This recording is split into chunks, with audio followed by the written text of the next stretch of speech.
এখন আমি কি করব?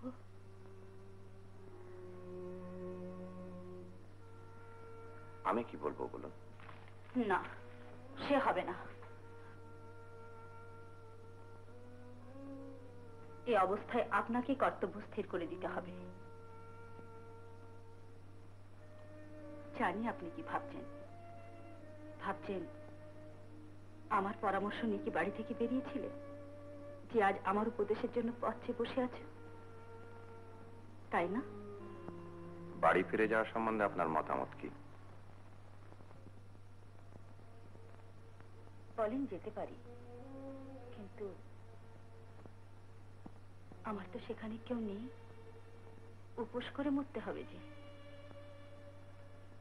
রোহিণী বাবু কি বরাবর আপনার ভার নিতে পারবেন?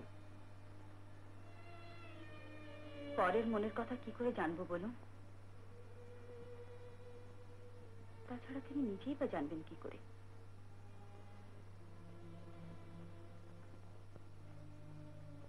একটা কথা শুনে রাখুন শ্রীকান্ত বাবু, আমার জন্য তিনি এক বিন্দুও দায়ী নন। তিনি যা করছেন তা নিঃস্বার্থভাবেই করছেন। দোষ বলুন, ভুল বলুন, সমস্তই একা আমার। बाबूजी बहुत देर हो गया। ठहरो, आता है। লাঞ্চে থেকে অনেকক্ষণ আটকে রেখেছি, আমি চলি, কেমন? আপনি তো পালিয়ে বাঁচছেন শ্রীকান্ত বাবু, কিন্তু আমার কি হবে?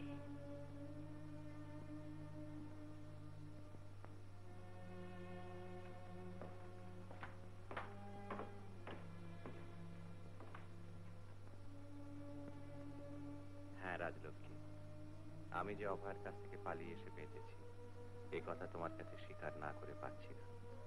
ভাগ্যিস রিক্সাওয়ালা সে সময় হাঁক দিয়েছিল। সত্যি বলতে গেলে আমার বলবাড়ি বা কি ছিল আর করবাড়ি বা কি আছে? অভয়া হিন্দু নারী। রোহিণী বাবুর ভালোবাসা যত মহৎই হোক না কেন, কোন মুখে আমি অভয়াকে বলে আসবো যে তুমি পরপুরুষের সঙ্গে ঘর করো, যখন মনে প্রাণে জানি যে এ ভালো নয়, পবিত্র নয়, শেষ পর্যন্ত এর ফল ভালো হয় না। সমাজের মধ্যে মানুষকে বাস করতে হয়, তাকে উপেক্ষা করলে অকল্যাণ অনিবার্য। ভেবে দেখো অন্নদাদির কথা, সেই মহীয়সী নারী কত দুঃখ কত কষ্ট সহ্য করেছিলেন সেই অত্যাচারী দুশ্চরিত্র স্বামীর জন্যে।